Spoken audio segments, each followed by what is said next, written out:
Welcome to BARI Banter, where we talk everything bariatric surgery with the people that know it best, the patients. I'm Shannon, and I'm here with my co-hostess with the mostest, Lita. So sit back, relax, and remember, sip, sip, sip. I need to start this episode with two very important announcements. First one is I was cutting up limes before the episode, some lime in my soda water, and I've got it in a cut. I know. Second one is I may be currently overdosing on pickles. I've had about 5 today, and I and feel you great. also had one chopped up in dinner tonight too. No, I'm pretty much a pickle at this point. I'm Pickle definitely in a pickle. But yeah, I just feel like before I start, I'm like, I might be a pickle high. Is that a possibility? If I had too you many, drink and I'm the like, pickle juice as well. Yeah, I love it. Because it's good after obviously a sweaty day today. If I don't have that pickle juice, I cramp during the night. Yeah, so okay. because I've lost all the salt out of my system and stuff. So yeah, I love pickle juice. Have a good skull of that. I have a bone to pick with you. Okay. I found out last week when we were chatting at the end of our guest that you don't actually edit out the part where I stand up and walk away from the camera. No, I thought it looked good. Are you kidding? I've got to try and do it more gracefully from now on. I'm just sloth out of the chair. I thought you put somebody's picture up over. No. So at half an hour, obviously our camera time's out, so the Elite has to get up and restart it. But we just keep rolling along with the conversation because we don't like to break it off. She thought I edited it out, but she just clumbers out of a chair, and I just left it in because I find it funny. Same as I left the end of the episode in on one of them as well because we're just in there and we're kind of laughed and stuff after because I finished it in some ridiculous way where it just made no sense at all. Or you forgot to press the outro button like you always do. Oh yeah, no, I don't do the outro button anymore. That's too much technology. My little brain can't handle it. Funny. But someone who doesn't have a little brain is our guest today, who we're actually excited for. We're yet to nail the segues. It's been episode 76. I just literally take you could finish it with you'd be like tuna. I'm like someone who loves tuna. That's how segues, right? No, okay. Anyway, I'm excited to have this guest on because it was someone that I've reached out a few times and be like, when are you coming on? When are you coming on? And he's finally coming on. So would you like to introduce our guest? And it's somebody that I think as well we've both had a lot of, I know that I've spoke to him quite a lot and draw a lot of motivation and stuff from him as well. So without further ado, tonight's guest is relatively fresh when it comes to the grand scheme of things. Only 9 months post-op, he had the sleeve in May of last year with a start weight of roughly 141 kilos. In the last 9 months, he's lost close to 70 kilos and completely taken this journey like a duck to water. Here to talk to us about his journey thus far is Michael, also known as AKA the Melted Yeti on Instagram. Welcome, Michael. How are you? Yeah, good, guys. Yourself? Yeah, very well. I like that you changed your handle as well from it used to be the Fat Yeti. Wasn't it Fat Yeti? To the Melted Yeti. Yeah, I think I've actually gone back to that. Oh, have you? Yeah. He's reverted. God. He's reverted. I take that back. It was just more me. It's identifying. We have to ask though. I mean, that goes back a long way. That goes back nearly 20 years. That's the whole Fat Yeti name. So. Well, I was about to say we have to ask where it came from because that's such a random name. Is there a story behind it? Oh yeah. It goes back many years ago. I was I still am in the RFS, but when I was in the RFS, one of the guys was doing a website and he had a little forum and all that sort of stuff going. And he used to take photos on fire grounds of all the guys and everything else, but I was never in the photo. If I made it to a photo, I'd be that little grainy person over in the background. You couldn't quite see, you couldn't quite make out. And he just said, you must be, you're like Bigfoot or a Yeti sort of thing. No one can get a clear image of you.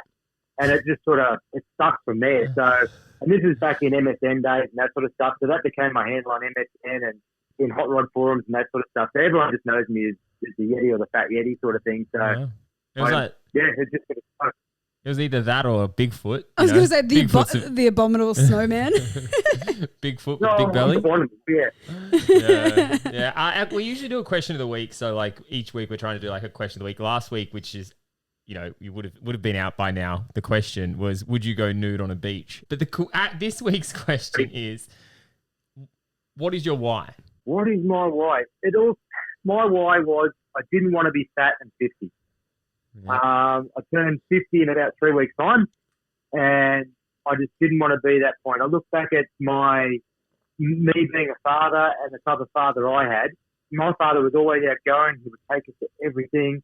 There was nothing he couldn't do. Like when my sisters were riding horses, he'd be that guy because they weren't up to riding on themselves. He'd be running around the pony club on a lead. So he'd do all that sort of stuff. And he'd run around when I was racing BMX. He'd be here, there, everywhere. And I was never that dad. Now my kids are grown up. My son's 20. My daughter's 18. We're getting to that point where grandkids are going to be, hopefully not too soon, but they're on their way. They're on their way at one point in time, and I want to be more like the granddad he was, or like my father-in-law. This guy's amazing, Like he'll take the kids for hikes down in the bush and go and teach them how to surf and that type of stuff. That's the type of granddad I want to be. So it was sort of like a pivotal point in my time. I had to do something, so now's the time. Yeah. Well, now you're getting probably a little bit too fit, Mr. 5K your way. Every week you're getting faster and faster, and yeah, it's impressive. It's been a good little process for you, that's for sure. Oh, it's been fantastic, and I found it at exactly the right time. I was all set to do my first ever park run. I'd never even heard of this 5K your way, and then Sydney went into its last lockdown sort of thing, and like I didn't register for park run. I was all set, and the lockdown came in on Friday night, and I was like, oh my God. And then you posted up something about, you're ready for 5K your way tomorrow. And I thought, well, what is this? We'll do a bit of and I can't remember. I don't think I ran the full 5K that first time. I think I probably did, maybe a kilometre in total, because the way I started running, because, you telegraph poles are like 50 metres apart. I'd run from one telegraph pole to the other. Then I'd walk one, then I'd run one. And as the weeks went on, I'd go, 2 telegraph poles, then walk one, then 3 telegraph poles, and build up to that. And I remember, I couldn't tell you the date, but I remember the time I managed to do the full 5K, and I think it was like 45 minutes or something. But it was just the most amazing feeling. I was on a massive high, and it was nearly an hour to do 5Ks, but it felt so good. Yeah. So it's just become a bit of a drug. I think, listening to what you just said then just defined the mentality you have, because, when people first start out running, people get really deflated when they can't. And, even if it's a case of they have to run, walk, some people get deflated and just give up, because it's too embarrassing or blah, blah, blah. Your mentality is, I was really thriving at whatever the ability was at the time. And then constantly wanting to work towards it. And now look at you, you and the other boys under 30, competing against each other. And it's like, you're absolutely crushing it. It's because you've stuck with it and kept going. Yeah, there is a few of us there. It's not really a rivalry, but it sort of is. Yeah. Friendly competition, I think you call that. Yeah, well, it is. Well, particularly Sean. Sean and I, we within, a few minutes, it's probably down around 30 seconds some weeks, of each other, and he's kicking my ass at the moment. He really is, and it's so good. And because I do my runs in the morning, he does them in the afternoon. So I get on there and stand, fuck you, I've got you, buddy. And then he'll go out at 5 o'clock and just kick my ass. Yeah, but it's pretty good. Yeah, well, we want to eventually incorporate having each park run is like a 5K your way thing, where you can do it digitally, but you can go and do it whenever you like, and then someone else can do it later on, and there's like a scoreboard system. So you have that competitive element, because I feel like for me, it's always been a thing, that's why I fell in love with park running, is because I wanted to go and there was that guy ahead of you, and then you would want to catch him the next week, and then the guy in front of that the next week. And that's kind of as a male, I think it's we're very competitive. Some males will be like, oh, I'm not competitive. Yeah. We're all kind of semi-competitive. I think everybody's semi-competitive. I think it comes with the testosterone. I think it's kind of inbuilt into that. So, yeah. Funny is to say that about you pick that guy, and here's me, I always bite off way more than I could chew, and that's how I got to where I was, I guess. I went to my first park run a couple of weeks ago, and I missed the start. I'm not sure if you read that or whatever. I sort of went to the wrong spot. Yeah. And the director, he was really cool. He sort of said, look, mate, you've missed the start. Doesn't really matter. You say you're going to run, so you're going to catch the tail walkers, and he's going to go and see a PB next week. And I went, yeah, fair enough. So I did that, and I did my run, and I think it was 45 minutes because I missed the start by 15 to whatever minutes. Yeah. And then the next week he was there. He was running that week, and he's like, "G'day, Mike. How are you, mate?" Then we were just talking about times and that. And I said, "Look, I hope I don't hold anyone up." And he said, "Oh, what are you running?" I said, "Oh, this is around 30 minutes." He goes, "No, you're not going to hold anyone, mate. You'll be fine." So we start off and we're heading towards the first K mark, and what the hell, I'm going step for step with this bloke. I'm doing all right. I'm maybe a couple of metres behind him, but I'm thinking, I'm a bit of a show here. This is all right.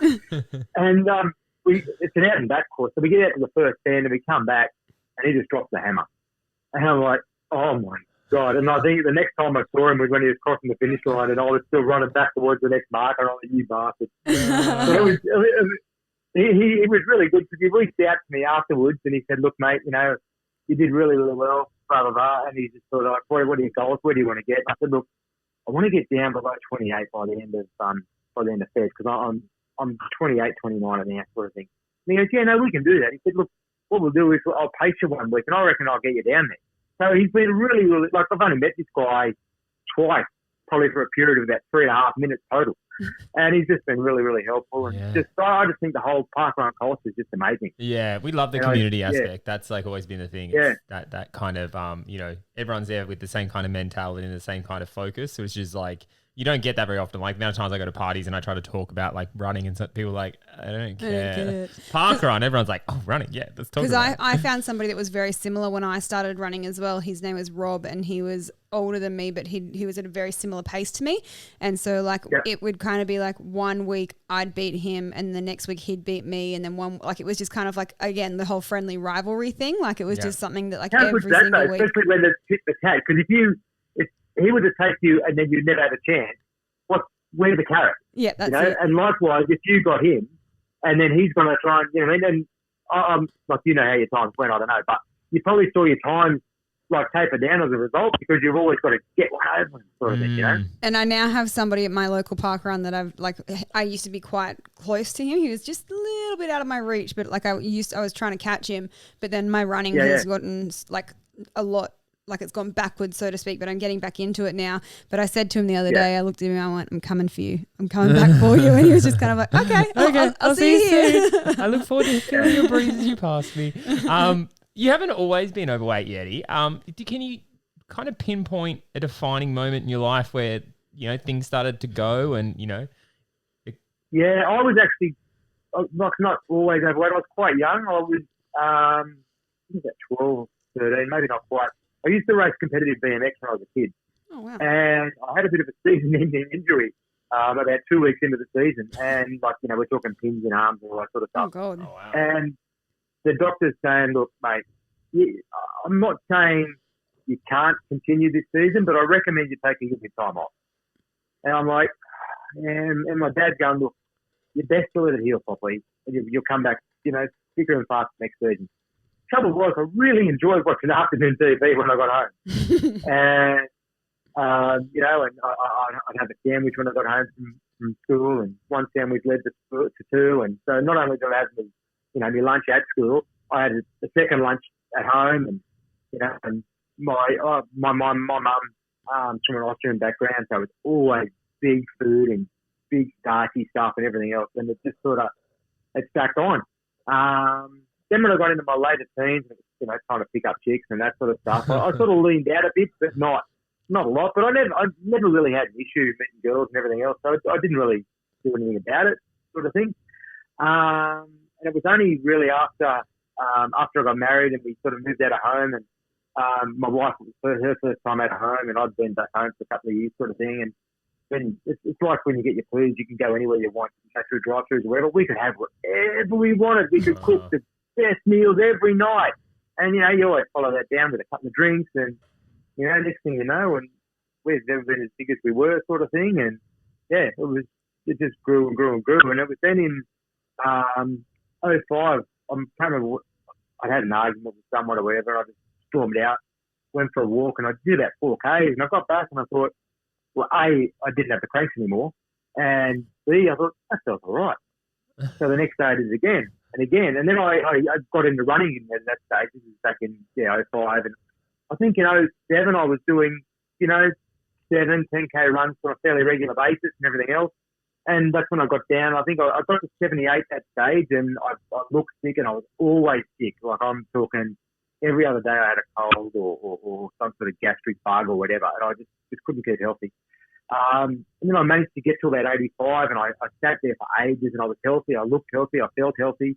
And I love that sort of thing. So, and then it just all went by the by later on when my dad died and a few other things happened, and I just let myself go. And then I ended up at somewhere around 141. Yeah, you sound like the very similar roller coaster to mine, where it's like up, down, and it's just like, you get focused on something and then you lose focus, and then something happens and it distracts you, and I think that's what I've said to Lita before.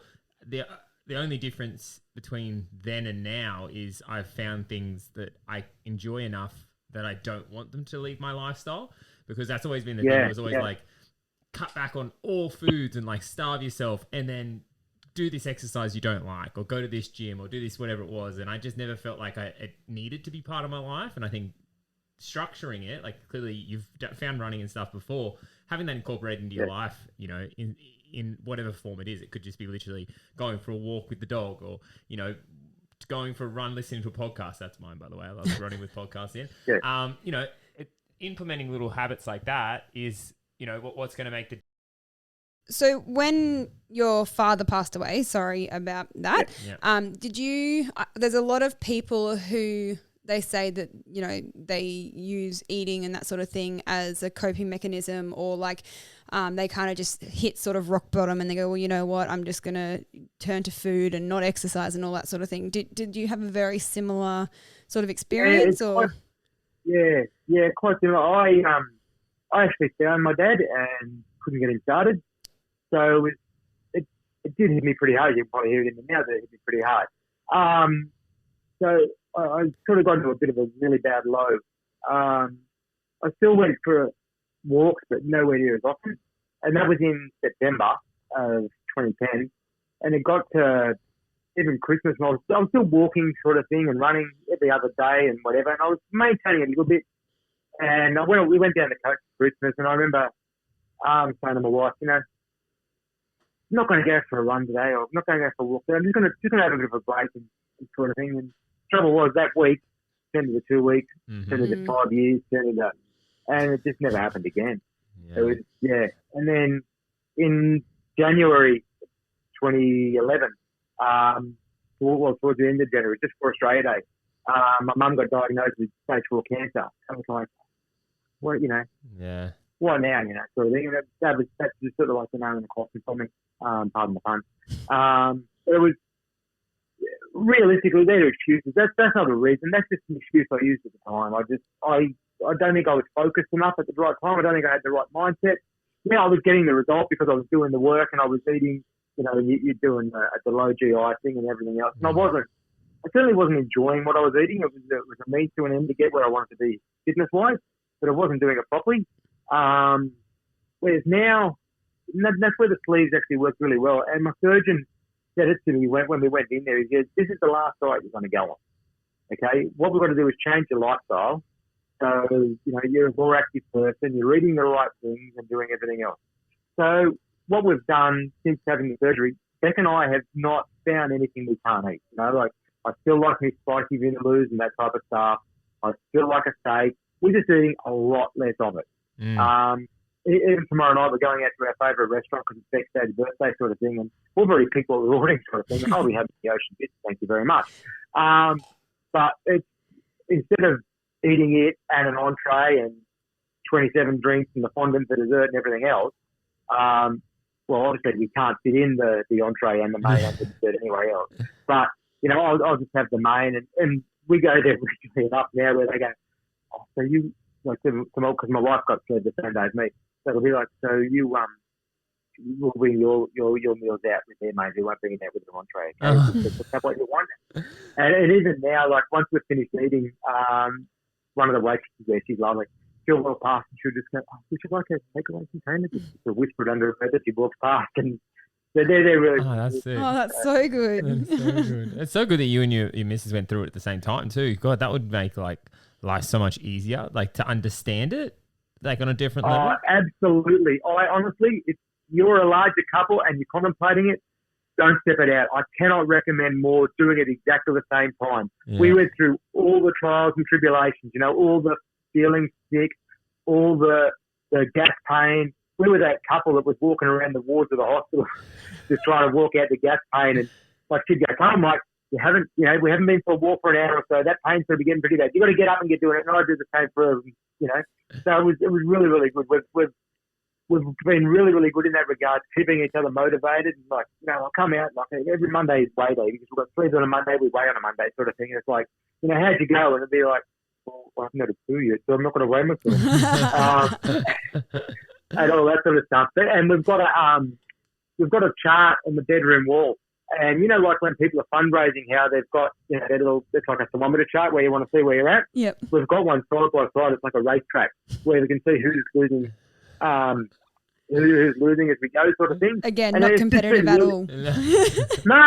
Well, it's not, because I actually, I can't remember who. It was one of your guests actually put it up on their Instagram thing, and I screenshotted it. It was awesome. It was like, I can't compete with you because I want us both to win.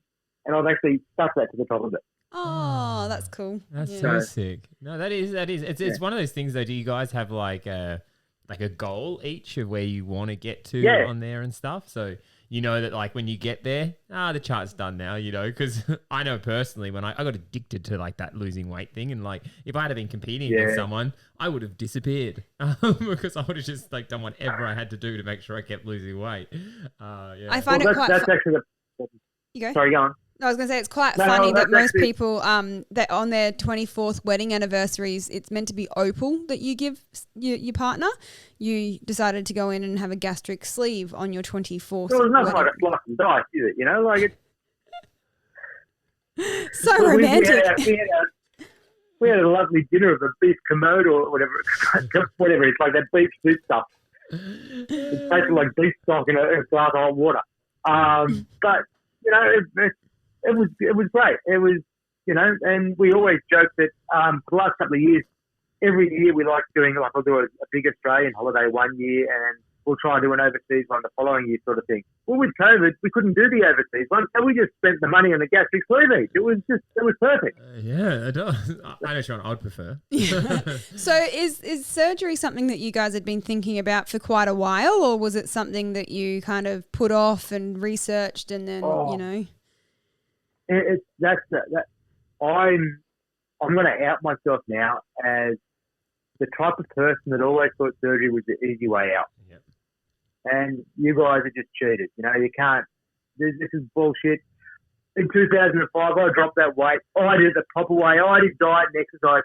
And then after, I think it was about 13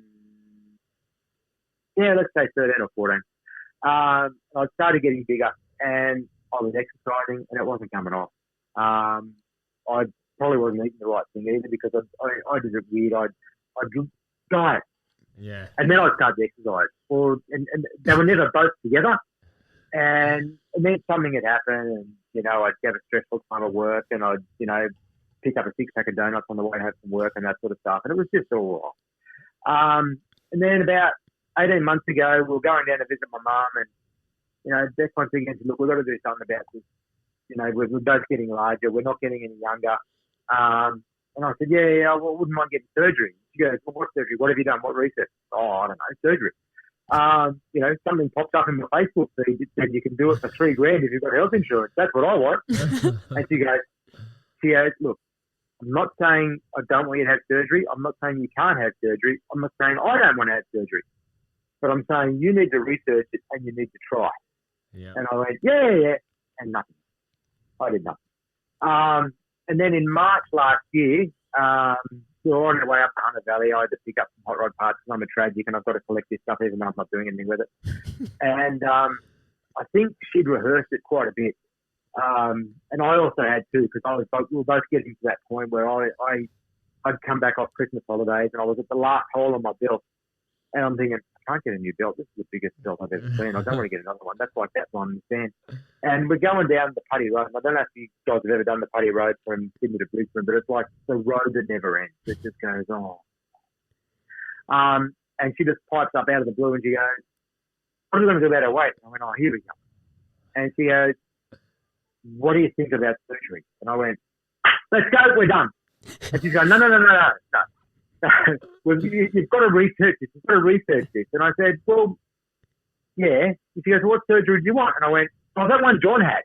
And she goes, well, what John have? I said, I don't know, but he looks really good.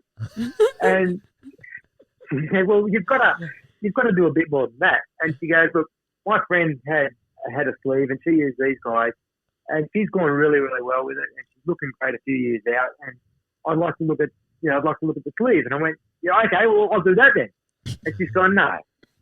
So what we did was, whilst we were driving along, two things she did. She goes, I found these guys, they're in Queensland, they do this podcast. It's really, really good, and it's really informative. So, like I said, she'd rehearsed it. She had it all saved, and she went straight to Spotify. Boom, there we go.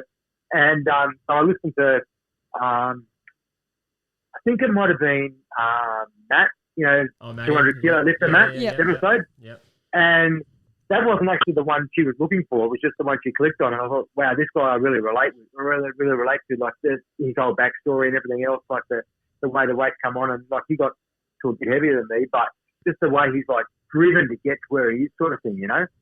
And I thought, yeah, this is really cool. And I started listening to you guys every day on the way to work, because it was the whole back catalogue, and I travel for about an hour and a bit every day on the way to work. So it sort of timed out with the episode perfectly. And what I did was, the next day I put together a list of questions to send my mate John, for example, and another girl I know that had surgery, and this other guy that I know through the Fire Brigade that had surgery as well. And I sent the quick list of questions to them, and they all come back to me in about 15 minutes. Like, this was just in instant messages or Facebook or whatever. They all came back in 15 minutes and said, look, this isn't the type of thing I can answer in a message. I'll call you and I'll let you know. And I spoke to all of them for about an hour each, and they all basically said, this is what I found. They're talking about the issues you have, with the gas pain and the foamies and the honeymoon period and all that sort of stuff. And one guy, and again, John, he didn't tell me then that he'd had a bit of a regain sort of thing. He said he put on a little bit of weight, but he didn't, And I just said, okay, so what do you think? Is it the right thing? He goes, oh, absolutely. He said, I just need to get my head around this, and I'm getting back into it. It's the perfect thing for me. And I said, who do you use? And he told me his surgery surgeon, who turned out to be our surgeon in the end as well, because Beck did the same list of questions, because we worked around together, to her friends that had it. And again, came back with the same. And because I'm a numbers guys, I've worked, in that type of analytical type role. So I had it all listed down, and we had like a weighting on which surgeons and everything else. And our surgeon come up with a higher score sort of thing. So that was on the Saturday in March. On the Sunday, I made an online appointment with our doctor to go for a referral. Bam, from there, we were in the car park walking back to our car when I rang our surgeon and said, when can we get in? And yeah, that was like 6 weeks later sort of thing. Wow. We went in, we sat down. In that meantime, as soon as we walked out of the surgery, the doctor's surgery from our GP, we both said, look, we know about this pre-op diet because we'd heard you guys, and we'd been on the Facebook pages and everything else. Why don't we just start that now? So we stopped and got a box of shakes on the way home. And so we were doing 2 shakes a day. We were doing the 100 grams of lean protein and veggies and that for dinner and everything else. And by the time we got to our surgeon, we were both down a few kilos anyway. And he's going, this is awesome. You guys are right on top of it.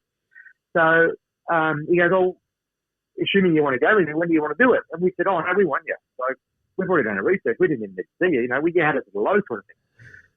And he goes, well, I can fix you in day after Anzac Day. And this is like early April sort of thing, so 2 weeks. And I thought, I haven't even tried work. I need time off work yet. And he goes, oh, you've got to get your bloods and everything else done. Well, for 2 weeks, I'm not going to get that done. He goes, well, why don't you, seriously do your pre-op? And then, and we'll book you in for the 10th of May. And I looked at her and she looked at me, she goes, that's your wedding anniversary. And I was going, I'm going with you up. and that's when he said, oh, I'll tell you what, we'll look after you. We'll give you the honeymoon suite. And it was really, really good. So, yeah, we went in there. I think from that stage, I was 141 at the GP's appointment. I don't know what Beck was because she wouldn't show me. And then, by the time I went into surgery, I was at 118.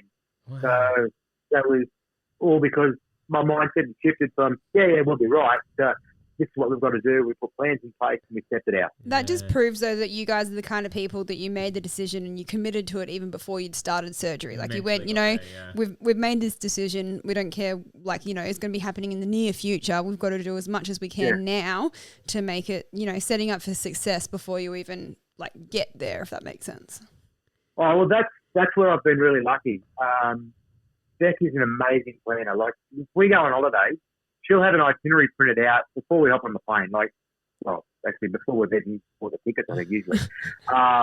We're on the type of guy going, I might open a Lonely Planet up while we're on this flight and see what we can do when we get there, sort of thing, So, I'm the same. Preach. Yeah, I'm the same. I was going to say, that sounds like us. Yeah. But no, she's really good. She plans everything. And that's probably really helped me too with the meal planning as well, because I used to just sort of get out of bed in the morning. I'd walk to the pantry and go, oh, yeah, I reckon I can have that for lunch today, sort of thing, and shove that in my bag and off I go. Whereas she's got me to the point now where I'll have dinner, we'll get up, we'll pick the dishes up, and the first thing I do then is pack my lunch and everything for tomorrow, so it's all laid out. Because we're working pretty heavily with a dietitian from our surgical team as well, and because I'm trying to get a little bit of weight back on because I've lost way more than I wanted to and I look quite frail at times, she's got me on a pretty strict calorie diet, which is really hard to do with a sleeve to try and get to the calories she wants me to have. So I sit there with my fitness pal, adding everything in. Well, I know I've still got about 400 calories I've got to try and fit in somewhere. And oh no, I'm 15 grams down on protein or whatever sort of thing. So I basically my next day's planned before I even go to work. So that's what something she's taught me. How you found that transition though to being put on more calories, and like, have you found that mental game hard, like to kind of, Oh wow, no, that's been a real killer. Because when we first met the dietitian, she goes, look, she asked what we're doing activity wise, and I said, look, I'm running this, I'm doing that. She goes, no. Seriously, I hear this all the time. Are you doing that, or is that what you'd like to be doing? I said, no. And I said, look, and I pulled up the fitness app on my phone, and it says, how many steps. She goes, no, fair enough. You need to be at this many calories and this much protein. I said, okay, no worries at all. And after that, I buggered my knee up. So I went on a self-imposed down under 1,000 calories a day thing. And we were seeing her every month at that stage. And I walked in there and she kicked my ass in the next week. She goes, no. You've still got to maintain the protein. You've still got to do all this. And, you're only going to be off for a few days. So you've still got to do that. Otherwise, you're not going to have the energy. Okay, whatever, love. And, so she got me into that path. But then with all the telehealth, COVID, they didn't see me for a while. And I got to my goal weight of 85, and I finally pinned my surgeon down. He wouldn't give us a weight before the surgery that we had as a goal weight. He just sort of said, look, you'll lose 65% with the surgery. The rest is up to you. And he wouldn't give me a goal weight. And I kept trying to pin him, but it was like trying to nail a jelly to a wall. He wouldn't do it. So when we finally got to that point, and I said, look, mate, I'm at 85 kilos. That's the goal I set myself. What do you reckon? He goes, you know what? He said, your height, looking, I reckon you can get between 75 and 78. I said, yep, no worries, let's do it. So I raced down to it. And then the following meeting, COVID had opened up, and I walked in, and he and the dietitian both looked at me and said, oh, wow, you can probably put a couple of kilos on. And I went, oh. And then from then on, I've actually eaten more because I've tried to get closer to their goal, but the weight kept coming off. And I ended up at 75 on New Year's Eve and woke up with COVID on New Year's Day. And somehow or other, COVID just stripped it off me, and I got down to about, I think it was 70.1 or something. And my wife reckoned I looked like a prisoner of war if I was walking through the house. I was like all raw. And from there, the scary part was, and that's where I got into something that Matt said not to do. And I was weighing myself every day, trying to see if I was putting weight back on. And I lost the weight in about 2 days, and it came on in about 2 days. And if you could put 5 kilos on in about 2 days, it's terrifying. Yeah. It's absolutely terrifying. And I even said to Beck, I've got to see the psychologist now. It's that time. I'm just going. Yeah. It's too big a game. Yeah. So I seem to have eased out now a bit later. I've been 75 now, and I've just been, or 74.9 or whatever. It's just around that. And now I'm back to weighing every Monday again, and it seems to be settling out. But I think it's the time's right now for me to start focusing on the mental side of things a bit more too. I think it's a bit beyond, you know, the Mike way of doing things. Yeah. Because it is one of those things like, that's the hardest part of this whole challenge, I reckon. If I look back on like this whole process for myself, is battling that thing in your head, because I know when I got to my lowest weight and everyone's like, oh, you're too skinny, blah, blah, blah. And then you had to kind of like reverse it out. I look back at that time and it was hard, not because I had to put weight back on, but like I look back and I made a lot of bad decisions and started justifying a lot. So it's like, it was the hardest part of my process because, you know, yes, I was regaining weight, but then I was justifying bad habits coming back in to get that weight back on because everyone was telling me I need to put weight on. So I'm like, oh, I'm doing the right thing. And it's like, so easy to go out and eat a bag of chips or like some lollies or something like that. But I can afford to have this, you know, because for me, looking back on that was the hardest time because I worked so hard to get certain habits out and like start working on getting rid of them. Like, you're never going to get rid of them, but like start working towards them. But then you took this massive back step because people started saying, oh, you look too skinny and blah, blah, blah. There's a right way and a wrong way to do it. And by you going to a nutritionist and dietitian and talking to them about it and them drawing you a plan is the right way. You know, that's something I didn't do. I just kind of just started going, oh, how do I put weight back on? This is something I'm really good at. I'll eat some Maxi Buns. I'll have some Red Frogs. It was only because I had had weight loss surgery. Like in the past, I hadn't had weight loss surgery. So I did that in the past. Yeah. And then the weight would be back on and I would be like, oh shit, I'm back here. Where this time around I had weight loss surgery and I said, well, what are you doing, Shannon? You know, like, why are you doing this to yourself again? Like, if you fail after weight loss surgery, there's no other next. You know, it's not like there's something you can fall back onto. And that's what made me kind of pull my head in and then start really analyzing where I was at and like calling myself out and stuff like that to kind of like start structuring my way forward.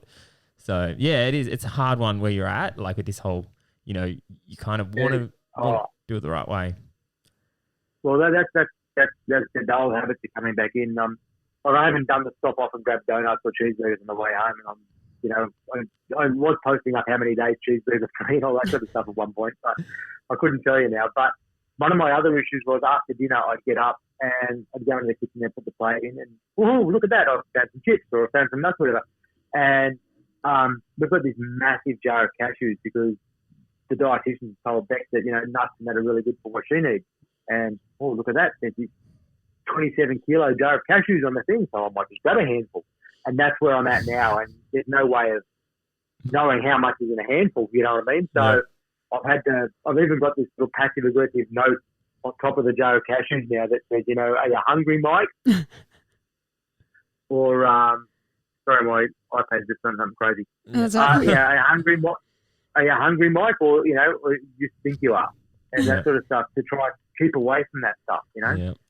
We're laughing, and if anyone's watching the video at the moment, you can see me side-eyeing Shannon. So many things you've said is me to a T. Like, a lot of things you said, and I look at it later and we laugh because it's like... It's Shannon all over. Hitting me on the head. Because I bought pistachios because, you know, who doesn't love eating some pistachios, cracking the shells open, sucking on the shells. Like, so I was buying as a snack, like, you know, the 700-gram bags of pistachios, putting it in the cupboard. Somebody's little fingers would find them and go through an entire bag in like 2 or 3 days. And I'd be like, I feel like having a pistachio. And then I'd go into the cupboard and there'd be like 2 left in there. And I'd be like, do we have mice? Like, what is happening? It's the same as what you're saying. Yeah. It's the same this is easy to solve. You go to Aldi do them in a kilo bag. Oh, yeah. Well, that's where I was getting them from. They're like $16 or something, and they're a kilo, and they're delicious. And they're really salty too. They're good. Yeah, man. But it was like kind of what you said, the handful thing. But I would do a handful in the morning, then a handful at lunch, and then a handful later in the day because it wasn't together, so it doesn't count the same, right? No, but it's like that was my mentality at the time, and it still kind of is. I'm still working on that kind of part of mine because I am a convenience food eater. Like if it's there, I'll grab it, and then it's like it never actually existed because that's why you ate 5 pickles today. I didn't have to. But to my so like I did have 5 pickles. That was really gross too, man. That thing you just posted up with it, that pickle. That was. I know. I was like, I wanted to look in the camera and be like, "Hey, boys, look at me eat this pickle." But you know, it was so awkward. It's one of those things. Like even with the pickle incident, it's showing old habits but in a different form. So it's like, you know, it used to be I'd come home and there'd be like CCs or something in the thing, and you know, I'd do a handful of them and then I'll end up eating the whole bag. Where these days it's like I come home and I eat like 6 pickles, which is so random. Or like I'll drink too much pickle juice. Even to the point that you're like running around the house singing, I love pickles, I love pickles. I was like, oh my God, Shannon. But it's like, you know, it's a transition. It's not going to happen overnight. But like that transition from where I was to where I am now is a huge achievement. Yeah. Where I am now to one day, maybe that habit won't exist anymore and I will just be able to have like this self-control thing that people talk about. Then that would be kind of like, okay, I've never heard of it. I've traveled the journey to get where I needed to be. It's never going to happen overnight. It's taken me 4 years to get to a point where I'm like kind of in the middle somewhere where I overindulge on like, I guess, not so bad stuff, but still bad stuff, you know.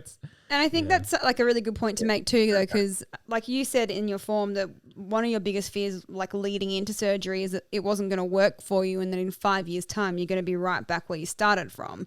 Absolutely. And right now we can say you definitely are a success story. Like, you know, you've gotten to your goal weight, you're running, you're doing everything, but it's like now that you're in your 9-10 months, this is like the really critical stage where you've got to start picking yourself up at like and calling yourself out and saying, you know, well, hang on a second, my 3 handfuls of cashews a day, even though it's better than 3 handfuls of potato chips or whatever, like it still is eventually going to maybe get you back to where you were. Yeah, because at the moment, like when you get to that 9 months, and this isn't just directed to you, I think it's directed to myself probably at the 9 month period was, you know, those little habits, you know, the restrictions holding you back from indulging on lots of it.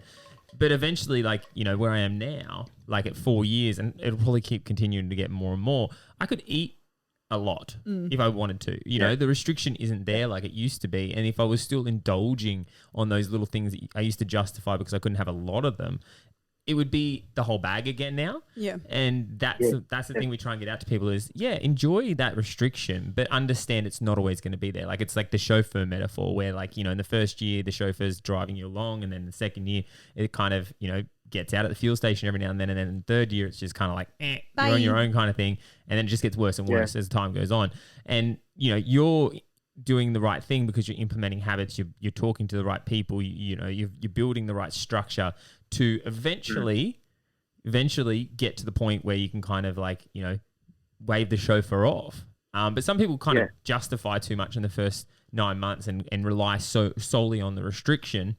You know, and then they kind of go, no, chauffeur, come back. You know, I'm not going to wave you goodbye because I need you, you know, and then it's too late. You know, you haven't taken that time and used it in the right way.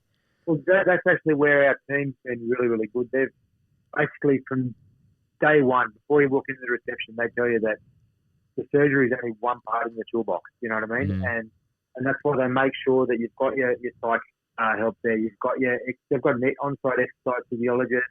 They've got the nutritionalist and all that sort of stuff. And it's a team. There's a whole lot there as a team. And they're always, you know, checking in on us. You know, you've got your appointment next week. You've got this. Could you please fill it? Because they want us to fill out our diet thing and they quiz you on it too to see if you've tripped them up. And I know the first time we went in there, I said to them, I don't think they're even checking it. They haven't even worked. The next time, when they asked us for, you know, what we ate the day before, I said, I stuck a paddle pop in. And I used one of the guys of calcium. And so I put it in there. I thought, we'll see if he picks it up. And he goes, well, what's the story with the paddle pop? And I said, oh, it's calcium. He goes, it's all good. And it's just sort of, you know, look, as long as it's not an everyday food, it's not a big deal. He said, I told you at the beginning, you know, this is your last diet. You've got to learn these things. So if you're going to have a paddle pop occasionally, you're going to have a bloody paddle pop. Yep.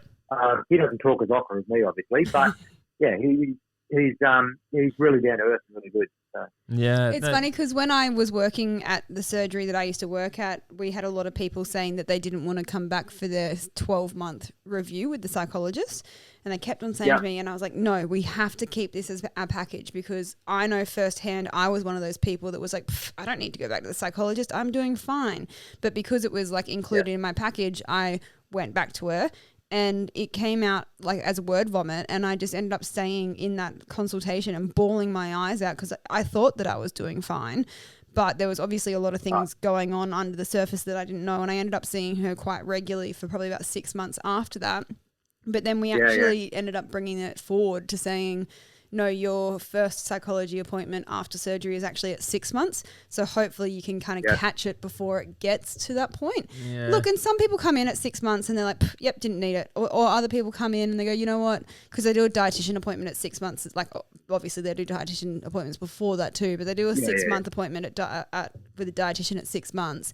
And we'll usually say, look, do you want to book in the next couple of weeks with the psychologist? And some people just go, no, I'm good.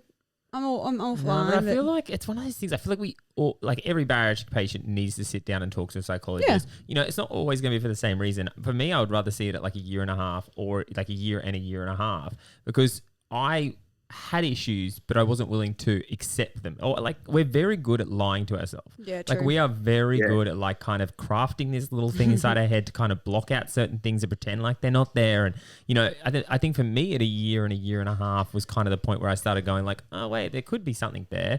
And that would have been the good point to sit down with a psychologist and kind of talk it out. And then they might have gone, okay, that's an eating disorder, or like, you know, that's something that we need to work on and, you know, help you unlock that part and, you know, deal with it. Because I think that's the biggest thing. We know ourselves so well. We're the worst person to lie to ourselves because we're going to tell ourselves the exact lie that will get through.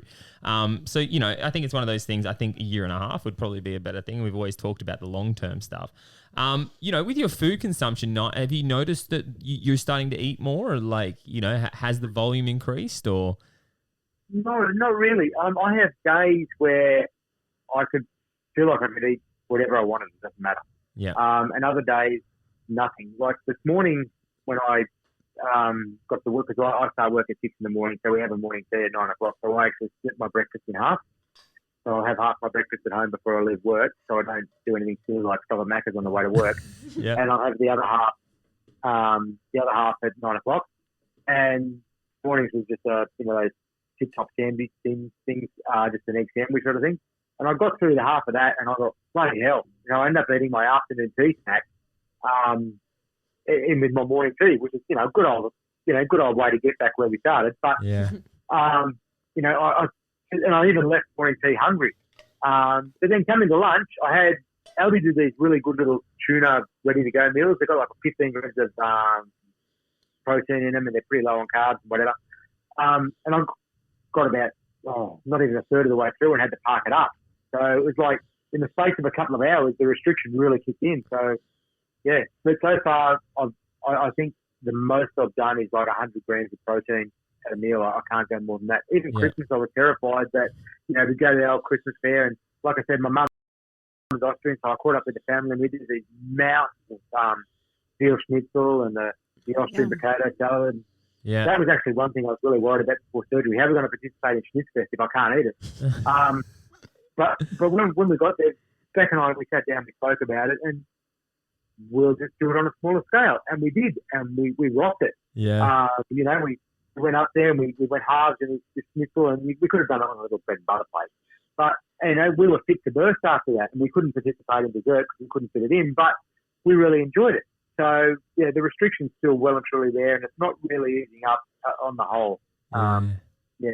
There's certain side of foods I seem to be able to scot through, but I keep an eye on them before we start, and you know they're just a sometimes thing, you know? Isn't it funny, the mentality thing? And like, this is something you hear all the time, is like when people are going into bariatric surgery, they fear that they can never eat again. Like you have like this remorse thing of like, oh my God, am I not going to be able to eat things? So I'm going to have this food funeral. And like, I think I even had that definitely like leading in, like, oh, I better enjoy food while I still enjoy food. It's like you had that, the whole like bariatric surgery is just going to make your taste buds disappear. You know, I honestly think it does the opposite, because you end up only being able to eat such small portions. You start refining your flavors, and you start choosing the more flavorsome things rather than and you start appreciating tastes and absolutely.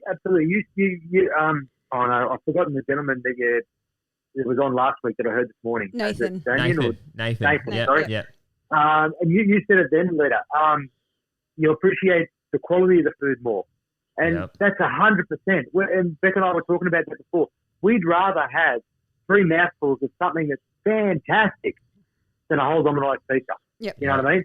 It's because, you know, and even once we started on solids, I said, you know, well, I want to have pizza, because we've got an awesome little pizza shop down the road. It's fantastic. And I said, don't want to go there because I don't know how much is in the slice. I don't know how many calories and everything in it. Whereas if I go to the Domino's pizza website, it tells me that a Supreme's got 290 calories or whatever. And I know, So we did that, and we bought the Domino's pizza, and I got halfway through a slice, not because I was full, but because it was garbage. Mm. And we just decided we're not going to do that. So now if we have a takeaway night sort of thing, which, we're only human, it happens, we'll go to the real pizza shop, or we'll go to the real hamburger shop. We won't go to the chain stuff and everything else, because it's just not worth the crap. Yeah. Well, that's what I still say that too. Feeling. Like I still eat burgers. Don't get me wrong, but the little slider burgers you made tonight, freaking mint. Made homemade sliders. But they were only tiny. Yeah, they're the perfect size for us. They're right. Yeah, they're so good. I've still got one waiting for me because I put 2 on my plate. I only ate one because I was too full, so I got my other one for after the podcast. But I would happily choose to go to like a gourmet burger place rather than going a good pizza place, or a good pizza place rather than going to Macca's where it's just kind of like slapped together, like it's zero nutrients. Like, I mean, I know that they say that they're fine, but like you can definitely taste the difference between like a burger that's got like tomato and beetroot and good meat on it and some fresh lettuce that hasn't come out of a plastic bag. You know what I mean? Like, hasn't been sealed up for like months. Yeah. So and I've always said that too. Like we did not HelloFresh. We did U-Foods and stuff for a while because I've been brought up on eating like fresh. Like my mum was very much a meat and veg or like a meat and salad sort of person. So I've grown up on eating fresh food. That even when they say U-Foods is healthy food, which it is healthy food, but I can taste the difference that broccoli was steamed a week ago and then cryovac, and then I'm like, can we just say like we're the worst podcast ever? Like there's other podcasts that they're doing like promotional for businesses, and we're like the anti-marketing. Like we just literally we're not, because we wrote off. We're not takeaway down the road and pizza shops. They are fantastic. I'll sing their praises all the way because it's good food and it's fresh, and it probably isn't the right thing for us, but it's good. Yeah, well, there you go, guys. You can tell we're not a sellout because the big marketing guys that have all the money, we're just like sitting here just slapping them away. Don't get me wrong. Like I do U-Foods and they're great, they're convenient, but I can tell the difference after having U-Foods for 2 weeks straight. I just want to have some crunch in my broccoli. Yeah, okay. Like, I love it. Sponsor us. Yeah, sponsor us. Alita will criticize the shit out I'll tell you the truth. Yeah, she'll definitely tell you the truth. So getting away from that subject, you obviously, being a more active dad, being a like your granddad and like running around with your kids and stuff like that is, the family side of things, something I wanted to kind of acknowledge was, I've talked to you about like your work, what you do for work is you work on cranes and stuff like that. And, we've had the conversation before.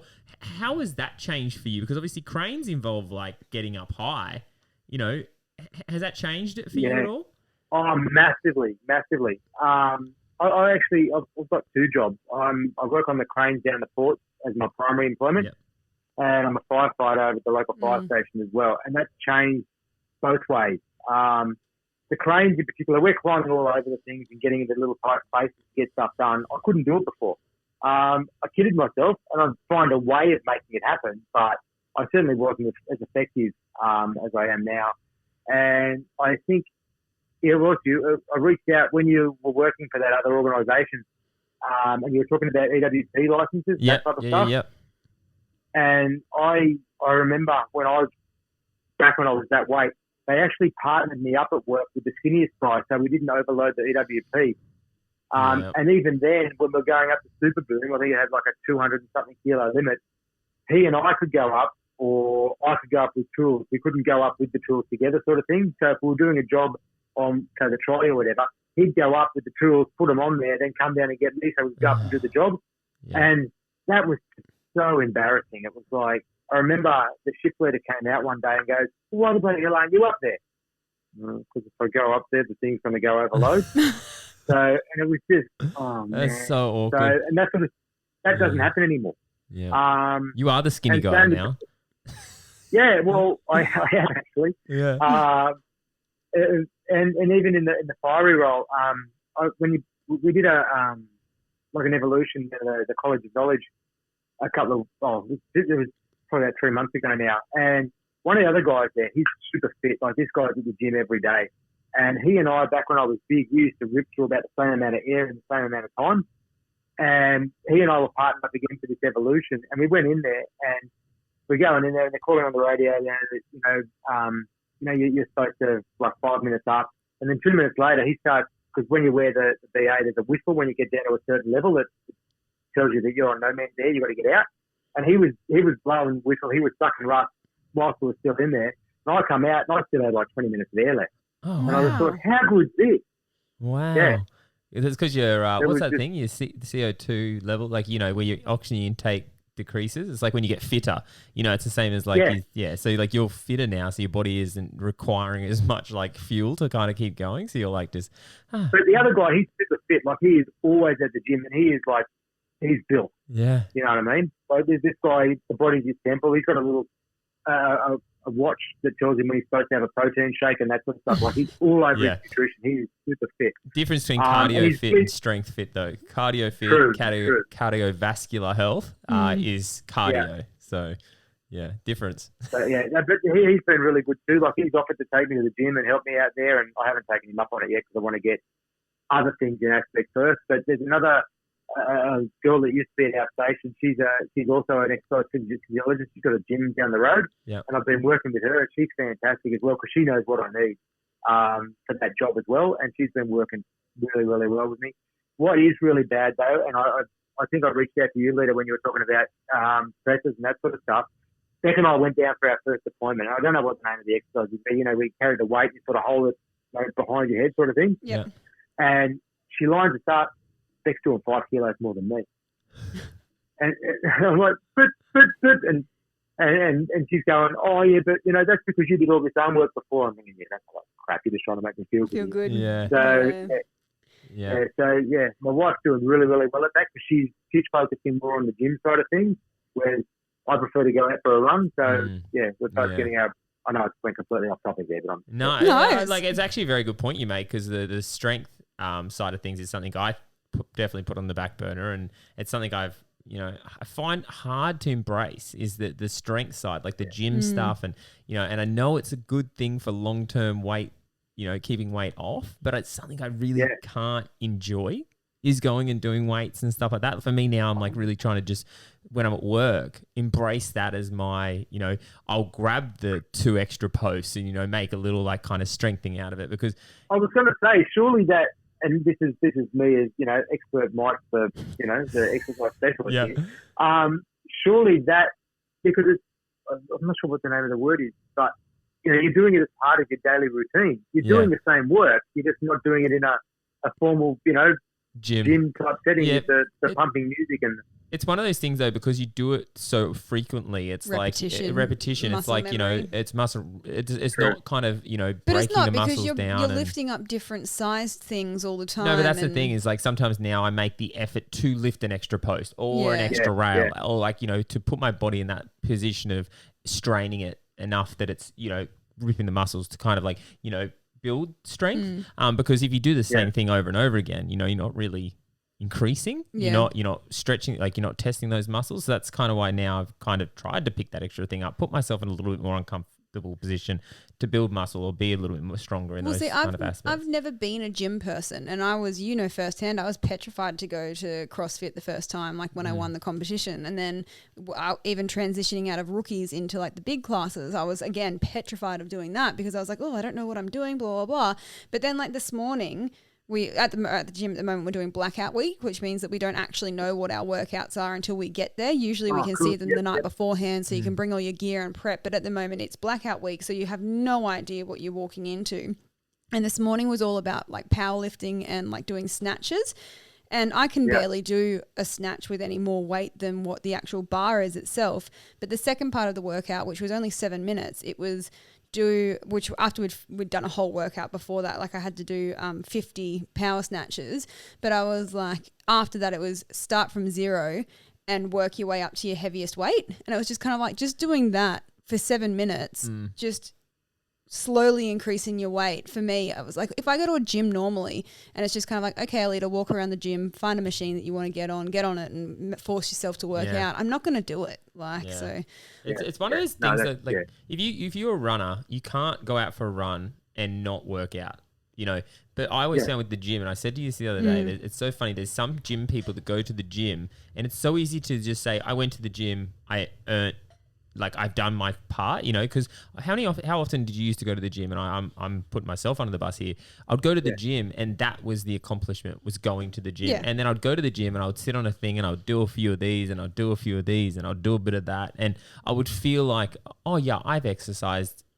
Because I can you go. went to the gym. But it wasn't exercising. Like looking back on it now, it was just literally pushing a few things and pulling a few things and not really getting any cardiovascular or not really, strengthening my body. It was just going through the motions of going to the gym. So that's why I think I love running, is because you can't run and not work out. Yeah. It's like if you go for a run, you're working out. Like it's happening. It just depends on how hard you're willing to push yourself in that run. And it's good because you can't avoid exercise when you run. So, that's why I've fallen in love with it, because I can't do the whole slack off thing, go to the gym and slack off. So I guess talking about the gym and our goals and all that sort of thing, what's your big goals for the next, little while?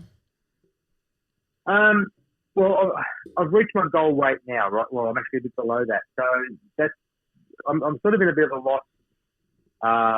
lost place right now. There's a couple of things I want to achieve this year. There's the MND Tower climb. They do up Sydney Tower with the fireys every year. That's sick. That's something I want to do. And I also want to do the City Surf. I wanted to do it last time, but every time I was getting to that point, I'd have an injury or get sick just before I was trying to do it. So this year it's going to happen. Yeah. I don't know how or why. My surgeon has a Facebook page, and it's actually a walking group, but someone put out the other day that they want to do their insert name of bariatric surgery clinic here team at the City to Surf, and I was like, "Sam, I'm on that. That's me." So yeah, I'm not sure how it'll go, but I want to commit to it. And the only other. Yeah, I was going to say, we actually signed up to do that a few years back before COVID happened, and we we're going to do it. I wish we could travel, because we would come down and do it with you. Yeah. This year's on there, let's do it. Yeah, well, if we can get down there, if the borders don't keep on closing on us, it's one of the things that I would love to do. Yeah, it'd be sick. My brother lives in Bondi, that area, so I'm very familiar with the whole, not that I've gone the whole way from the city to the surf, but I'm pretty sure it runs around that area, so I'm keen to come down, visit some family, and choose a distance and smash it out with a group of people. So yeah. Cool. Yeah, that's one thing I want to do with that. And the other one, I don't know if I'll get there, but I'm going to try. One of my hot rod mates, he also used to be a keen mountain biker, and he started out this little fat boy cyclist group. And look, he's not fat by any means, this guy, but I remember a couple of weeks ago, a few months ago now, he said, "Oh, come on, we'll ride from my place into the rocks. We'll grab a beer and we'll head back." I went, "Oh yeah, I'm in that, no worries at all." And he goes, "What bike you bringing?" I went, "Oh, yeah, my son's got this $120 big W bike. I'll give that a ride." He goes, "That's not going to work." I said, "Frank, it's going to be fine. It's really right." So, typical me, no preparation. Turned up on the morning, and he goes, "You're right, you got your Camelback." That's fine, mate. I've got a bottle of water in my backpack. And I got about 30 k's into it, and we're pulling up some I thought were big hills in the Concord, and we got there. We stopped there for lunch, and I just cramped up. I couldn't do anything. So one of the guys on the group gave me these magnesium hydrolite things, and I was fine, but I did get rescued by my wife. I was a bit of a softie. But anyway, back to the story. He's suggesting we do the Sins of the Gong ride. So I'm going to buy myself a decent bike and do that as well. That's cool. We'll try and do that. And just a word of advice, to stop the cramps, take some pickle juice. Sorry? I said just take some pickle juice. Pickle juice, yeah, literally. I did it ultra, I wanted the ultra and stuff. Pickle juice. It's the best thing for freaking stopping cramps. So don't worry about cramps. Camelback full of pickle juice. But maybe just take a big jar of pickles and just eat them as you go along. Awesome. So where do you... The funny thing is that he's not joking. I'm not kidding. You talk to... No, I wouldn't think for a second. No, you talk to any athlete, and pickle juice, they actually sell it. You can buy pickle juice, and it's actually a really good thing for...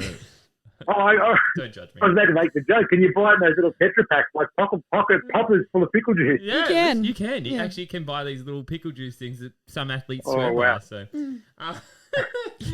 next year, if we were to, because I'd love to keep touching with you. I like how you talk, and I like who you are as a person. So I would like to touch back in. But in a year's time, if we were to say get you on, where would you hope you would be?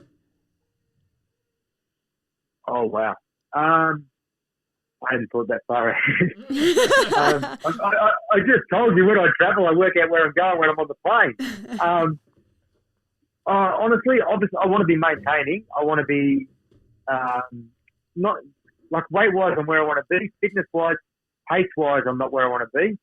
I'd love to be, I'm never going to be your sort of pace for the 5K, but if I can get down around the 20-minute mark, I'll be over the moon.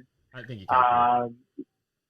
Pardon? I think you're capable of easily getting close to 20 minutes because the way you've come so far so fast, it tells me you got it in there. The only thing limiting you when you get to like probably 25 will be just telling yourself you can do it, because that's like sometimes the biggest thing is like you get to a point where you kind of limit yourself from your expectations of what your ability is. And then, as I was going to say earlier, like if you get to a point where someone's going to pace you, take any watch or anything off and run to your body's capabilities, not what your watch is telling you you're running. Because, man, you used to hold me back like so much being like, oh, no, I'm running this pace. I can't run faster than that. And then I kind of stopped listening to that. And, One of my good mates at work told me the same thing. He used to run marathons and that type of stuff. And even my brother-in-law as well. They basically said, don't put any sort of tracker on your run. You know where you're going to stop. Yeah. And they actually say, don't stop where you always stop. Just go. Just go till you cannot go no more. Mm-hmm. And then maybe the next time you do that run and maybe track it. But you'll find after you do that, when you do put your stuff back on, you'll find your time's better. Yeah. And I've done that a couple of times, but I can't, just the way I am, I can't turn that off completely. I have it so it'll tell me at 5K. And I get there and go, oh, wow, how good that? Yeah. Whereas I know I should be just like listen to a playlist and forget the other crap, but I just can't do it. It'll come. It'll come. Even if you did one big thing was me was like doing like interval stuff, like so doing like 500 meters sprint, stop for a bit, 500 meters sprint, stop for a bit, and then but then kind of have your watch and stop it each time, because when you get to that 5Ks and you kind of done 10 500 meters, you go, oh my god, like if I could run that pace consistently, I would have done that in this time, and it'll kind of give you a gauge of what your body's capable of if you can just work towards it, because that was a big one for me. Never thought of doing that. No, it is. It's a good way. I actually never thought of doing that. Yeah, intervals. It's where it's at. It's literally what's got me from 22 minutes 30 to 17:4:55 or something like that. It was just that's intervals. the time I can't even fathom. I couldn't, at one point I couldn't either, and it was just constantly working towards it. And to be honest, I haven't ran enough these days to run that, because I was running a lot then. But it's just what is it? Yeah, but you went out the other day and you haven't ran in ages, and then you went and did a park run for the first time in like weeks, and you're like, oh yeah, I had an okay day. I ran 19 minutes something, and I was like, so you're like average now, like your okay day is still sub 20, but you have it in you, like, and you've built. Well, you kind of because you've set the bar again. It's only it's achievable once someone's achieved it. So once you achieve it, you know it's achievable, and then it's like that becomes your new normal. Yeah, and it's like it's so funny how like times that I used to be like, oh my god, I would kill to have that. I now run it and go, oh yeah, it's okay, because it's like your body's you understand what your capabilities are, so you keep moving forward. And that's what I say to you. It'll be like you'll feel once like it happens, it'll feel like it stops. It'll stop, and then all of a sudden you'll break it, and boom, and then it will stop, and then So just keep at it. That's the whole thing. Consistency is the biggest ingredient for success. So just keep. Oh, absolutely. And I'm in that mindset now. Like today's Wednesday night. I haven't ran since Sunday morning. Yeah. And I'm like, oh, man, I hope it's not raining tomorrow morning. It's like, it's only raining a little bit. I'm going out, bugger it. Yeah. Sort of thing, It's just in that mind where I can't start my day off on my days off unless I've done a run. Yeah. And I actually like that feeling. And I said to Lee later the other day, the first K I really enjoy. It clears my head. The next 4 I just hate it. Yeah. But when I finish, the feeling of exhaustion is actually really good. Yeah. Mm-hmm. I thoroughly enjoy that, you know what I mean? You almost lay back and have a cigarette once you finish, sort of thing, And I've never smoked. But, just a metaphor. Look at it. Yeah, that was where I was getting at. Yeah. No, and it's one of those, you stop looking at it as like exhaustion, you start looking at like accomplishment. You like sit there, you go, oh wow, I feel very accomplished, because you are so tired, because you went out and did it. Yeah. But I have to say to you before we wrap this up, thank you so much for everything. Like, you are someone who will reach out You will send that message. Yeah. You'll encourage people where you don't always have to. Like, you're the kind of person where you actually care. And I know Alita's mentioned earlier on where I've talked to you a lot about certain things that I haven't talked to other people about, and Lita's done it as well. And we've had these conversations, and I consider you part of my bariatric circle, because you are a big part of it, especially with the 5K your way and stuff like that. The way you're on board with that, and it motivates me watching you do it. It's like one of those things, watching you and the boys battle out. Like goes, oh, I want to go run. So it's a whole motivation. The reason I do that is someone said to me a while ago, be the person you need, if you know what I mean. So I need that type of reassurance. So I'll reassure other people, hoping that I get back. And I am getting it in spades. The BARI Banter and the whole weight loss surgery community on Instagram has been fantastic. Everyone's so supportive of each other. And when you're having a down day, you'll get a couple of DMs off different people. And, don't worry about it, mate. You're doing all right. You're spurring me on. And that's good. I'm helping someone get to their next step. Yeah. When some of those people are further ahead of me, some of those people are behind me, it doesn't really matter to me. Yeah. So I crave constant reassurance, and I get it by putting it out to other people. So it's a little bit selfish why I do it, but it makes sense. But it also keeps you accountable too, though. I think that's a very honest and honest portrayal of what Instagram is. It's just other people don't say it, where you just said it, and I agree. I was the same. I, was looking for external validation, constantly. That's why you do that kind of stuff. And anyone that says they don't, clearly have a cat page or something. But no, that's all it is. But that said, if I have reached out to anyone and said, you're doing great, it's not fluffing my own feathers. It's because I genuinely believe it. Yeah. There's so much good out there. There is so many people out there doing so well. It's just for me, I generally reach out to the guys as soon as they pop up on BARI Banter because I can relate to them. Yeah. And you've got like your Nicks, your Wills, your Matts, your Sean, all those guys that I talk to pretty regularly, and yourself obviously can. Yeah. Because they drive me on. Yeah. And I sort of hope that I help them keep their role going as well, because they all seem to still be kicking goals. Yeah. I do love that, the little boys club that has developed over the last year or two, because that was something that was missing when I first had surgery. It was very like, there was a few boys, but they were kind of too busy playing with the girls to really, have that boys club. Yeah. And that's what I've really enjoyed over last year with the whole community, kind of with the 5KOA and the bariatric kind of thing, is this little boys club has developed. And it's so supportive, which is great, because guys need that as much as girls need it. And I think it's been something that has been missing for quite a while. As much as it's been there, it hasn't been there. And I think that has now finally started establishing. I think you're a key component to that, because you are maybe the glue, because you are very well, not like you. I think you are, because you reach out to everyone and you have that conversation where like I'll be there. My whole thing is I'll always have the shovel ready, but it's like, I'm not like a leader where I'm a caring person without the writing and the, you know what I mean? Like I won't reach out and send messages because, unless I feel like I really need to. I don't know. For me, I find it really hard with that kind of empath side of things. So I'm never going to be that way though. Yeah, I'm more like I'll go for a run or I'll do something to try and inspire someone that way. It's a little. I was thinking about this today, and I still don't have the words to kind of structure it the way my mind was like, oh yeah, it's like this. But then I'm like, when I'm saying it, I'm like, that doesn't make sense. Well, I'm grateful to have more men on. I mean, before, when you were telling your story about how your wife popped on an episode of BARI Banter, and you said it was Maddie, I was like, that's quite remarkable considering we've had a lot more females on than what we have males. That's fate. I really appreciate it when anybody comes on, but to have males especially, because women like to talk. We like to put our stories out there. We like to be heard. It's a little bit different for males. I think we've spoken about it before. There's a bit of a stigma around it. So we really appreciate it. Yeah, there's an unmasculating. But there's plenty of us out there. Sorry, without trying to cut you off there, Leonard, there's plenty of males out there that have had it or are doing it or whatever. It's really weird. I used to work, I was in one office, he was in the other. With a guy, we're both heavy guys, and he called me up. This is back in June, I'm going to say, just to ask, because we were on really, we just asking how my mum was going and everything else.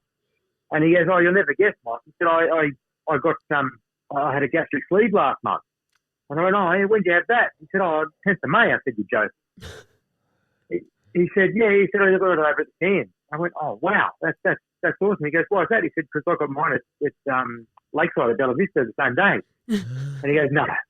And, like, again, we probably only used to talk to each other every 3 months, but now we probably do it every 3 or 4 weeks now just to track how each other's going. And there you go. Throw him under the bus. Get him on Barry Banter. No, I love it. Well, there's actually another guy that got sleeves the same day. He's a younger bloke. He's a really good guy. And as soon as this is done, I'll send him the link because I reckon he's a really good guy. He should get on. He's driven me a lot. Okay. Probably, I've known this kid since he was about 14. He's now mid-30s sort of thing. And he's just an absolute driving force. He's just, the things he's done to get to where he is, he's just, he saw that's what he needs to do. He knows where he wants to be, and he's doing it. He's making it happen. No, I love Sounds it. a bit like you. The offer goes out to anyone out there. If you're male, female, we want you to fill out the form. We want to get everyone on, hear everyone's stories, because as much as they all have very much similarities, we're all very different, and one thing will relate to one person and not another and stuff like that. So, guys, keep sharing your stories. Please feel free to reach out, come on, because everyone is welcome. Everyone's welcome to the Barry Banter family. But Mick, thank you so much. Thank you so much for coming on, sharing your story. It was as good as I expected it to be. And yeah, that is another episode of Barry Banter. Yes. Well, yes, that is another episode of Barry Banter in the books. We hope you got a little something from that one. Head on over to Facebook or Instagram and check us out, or go to baribanter.com where you can watch past episodes, give us feedback, and let us know who you want to hear from next. We love you all, and as always,